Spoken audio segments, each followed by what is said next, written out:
সময়ের সাথে ইরান যুদ্ধের নেতিবাচক প্রভাব আরও জোরালো হচ্ছে বৈশ্বিক শিল্প উৎপাদনে। জ্বালানি সংকটে খরচ বেড়ে যাওয়ায় মন্থর হয়ে পড়ছে উৎপাদন কার্যক্রম। এছাড়াও রয়েছে কাঁচামালের মূল্যবৃদ্ধি, বিপরীতে কমছে পণ্যের চাহিদা ও ক্রয়াদেশ। গেল জুলাইয়ে বিশ্বের দ্বিতীয় বৃহত্তম অর্থনীতি চীনের ক্রয়াদেশ 7 মাসের মধ্যে নেমেছে সর্বনিম্নে। এছাড়া টানা 5 মাস পারচেজিং ম্যানেজার্স ইন্ডেক্স পিএমআই সূচক ঊর্ধ্বমুখী থাকার পর 50.3 থেকে কমে 49.2-এ নেমে এসেছে।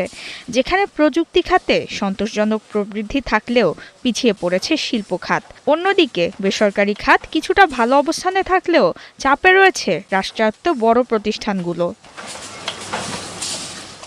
বিশ্বের আরেক বৃহৎ অর্থনীতি ভারতের উৎপাদন কার্যক্রম নেমেছে 46 পয়েন্টে, যা গেল 5 বছরের মধ্যে সর্বনিম্ন। ফলে নতুন করে উদ্বেগ তৈরি হয়েছে শিল্পোৎপাদন, কর্মসংস্থান এবং সামগ্রিক অর্থনৈতিক প্রবৃদ্ধি নিয়ে। তবে মিশ্র ধারা দেখা গেছে ইউরোজোনের দেশগুলোতে।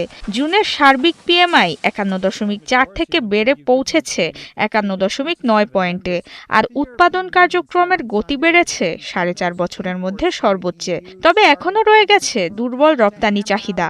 এছাড়াও অঞ্চলটিতে রয়েছে মূল্যস্ফীতির চাপ, জুলাইয়ে যা বেড়ে দাঁড়িয়েছে 2.9%। এদিকে সংঘাতের 6 মাস চলমান থাকলেও হরমুজ নিয়ে কোনো সমঝোতায় আসতে পারেনি ইরান যুক্তরাষ্ট্র। ফলে এখনও পুরোপুরি কাটেনি জ্বালানি সংকট, যা দীর্ঘ হলে আরও বাধাগ্রস্ত হতে পারে উৎপাদন খাতের প্রবৃদ্ধি। নুসরাত মৌমি, ৭১।